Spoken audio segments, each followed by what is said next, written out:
ခေတ်အဆက်ဆက်မှာဒီပညာရေးတိုးတက်လာတာနဲ့အမျှပတ်စံရှာတဲ့နည်းလမ်းတွေကလည်းပြောင်းလဲလာခဲ့ပါတယ်။အခု27ရာစုရဲ့အကြီးမားဆုံးနည်းပညာတော်လှန်ရေးတစ်ခုကတော့ Artificial Intelligence ဒါမှမဟုတ် AI လို့ခေါ်တဲ့ဉာဏ်ရည်တုနည်းပညာပါပဲ။ဒီ AI တွေကိုကျွန်တော်တို့ရဲ့နေ့စဉ်ဘဝကိုပြောင်းလဲပေးနေသလိုပတ်စံရှာတဲ့နည်းလမ်းတွေကိုလည်းအမှန်ကန်ပြောင်းလဲပေးနေတယ်ဆိုတာကိုသင်သိပါသလား။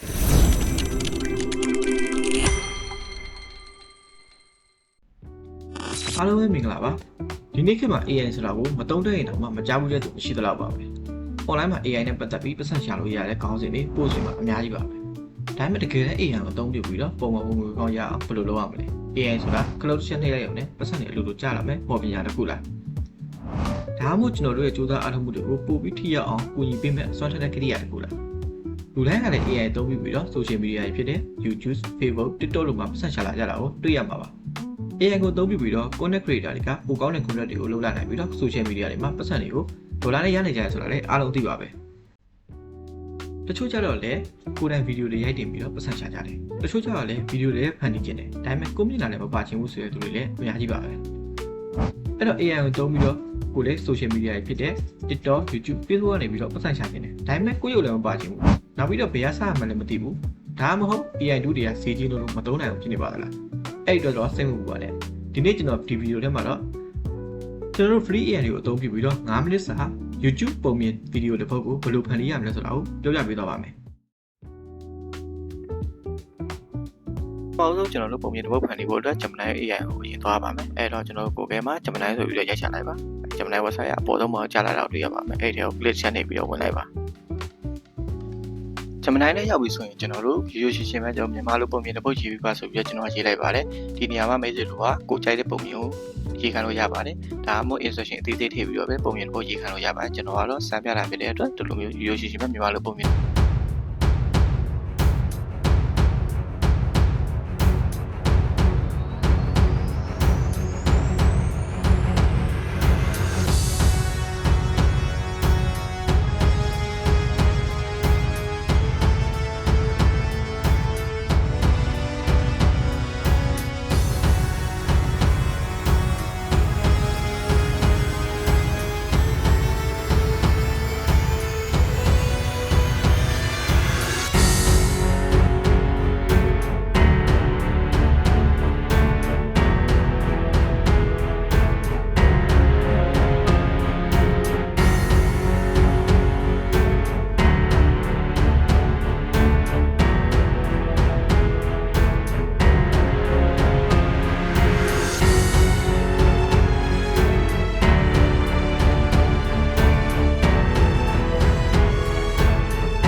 ကျွန်တော်တို့အင်္ဂလိပ်လိုပိုင်းရေးခိုင်းနေကြမလို့ video ရှင်းရှင်းလေးပဲကျွန်တော်တို့ဒီပုံမြင်ကိုအခြေခံပြီးတော့ဒီပုံမြင်နဲ့ live ဖတ်မဲ့ပုံလေးကိုကျွန်တော် quiz မှာထုတ်ချင်တယ်အဲ့ဒါကိုအင်္ဂလိပ်လိုပြန်ရေးပေးပါပြီးရင်ကျွန်တော်အောက်မှာအကြောင်းအရာ၈ခုကိုကျွန်တော်ရေးထားတယ်အဲ့အကြောင်းအရာ၈ခုကို live ပုံလေးထုတ်ချင်တယ်နောက်ပြီးအရေးကြီးတာကတော့ကျွန်တော်ဒီနေရာမှာဒီပုံလေးအကုန်လုံးကတော့ character processor တွေဖြစ်နေဖို့အရေးကြီးတယ်နောက်ပြီးတော့မြန်မာ byte ဖြစ်ရမယ်ပြီးရင် control sign တွေဖြစ်ရမယ်အဲ့ အဲ့တော့ပုံတွေက10ပုံတော့ဒီမှာဆိုရင်တော့10ပုံရှိမယ်10ပုံကတော့ဘာလဲဆိုတော့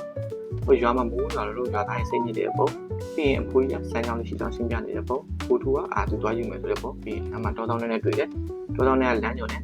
ပြီးရင်ဖိုတူကလမ်းညမှုနဲ့အတူအဲ့စမ်းကြောင်းလေးကိုတွေ့သွားတယ်အဲ့စမ်းကြောင်းလေးကိုတွေ့တော့ဖိုတူကအဲ့ရွာကိုပြန်လာတယ်အဲ့စမ်းကြောင်းလေးကိုအဲ့စမ်းကြောင်းလေးတရားကြီးကိုယူပြီးတော့ရွာကိုပြန်လာတယ်ပြီးရင်ရွာမှာမိုးရွာတယ်ပေါ့ဒါလောက်ဆိုရင်တော့ကျွန်တော်တို့ဒီပုံမှာပေါ်ပြထားတဲ့ပုံပြီးရင်ကိုအခြေခံပြီးတော့ကျွန်တော်ပုံ10ပုံထုတ်လို့ရမှာပေါ့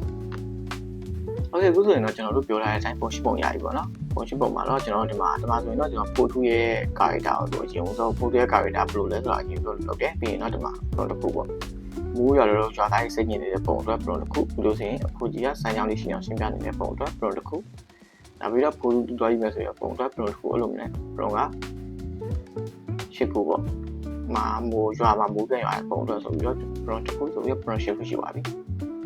ကျွန်တော်တို့ဒီမှာ project ခုလည်းရပြီဆိုတော့နောက်တစ်ဆင့်အနေနဲ့က animation short video တွေထုတ်ရမယ်အဆင့်ပေါ့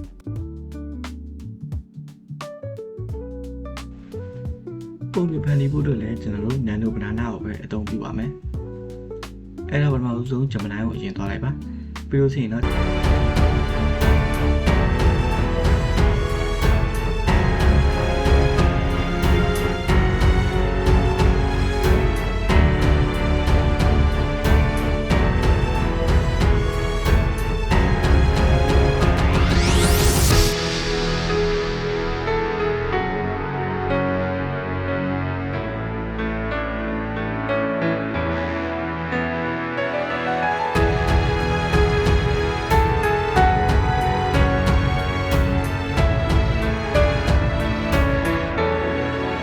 ရှစ်ပုံပဲထုတ်ပြီးလဲဆိုရင်မိတ်ဆွေတို့အနေနဲ့ကတော့ကျန်တဲ့လောက်ပုံကိုထုတ်လိုက်လို့ရပါတယ်ဟိုပုံ10ပုံထုတ်ချင်တယ်ဆိုရင်တော့ပုံ10ပုံစာပလွန်ရေးခံလိုက်ပေါ့ဒါမှမဟုတ်ပုံ20ထုတ်ချင်တယ်ဆိုရင်လည်းပုံ20စာပလွန်ရေးခံပြီးတော့ထုတ်လို့ရပါတယ်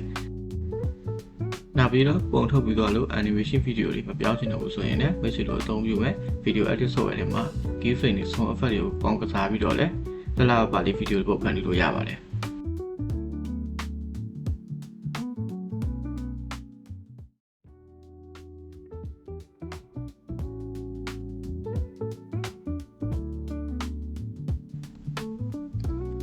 ကျွန်တော်ထုတ်ထားတဲ့ပုံတွေကိုဗီဒီယိုပြောင်းဖို့တော့ကျွန်တော် Pixfar ဆိုတဲ့ဟာကိုသုံးပါမယ်အဲ့တော့ကိုယ်ရဲ့မှာ Pixfar ဆိုရိုက်ချလိုက်ပါ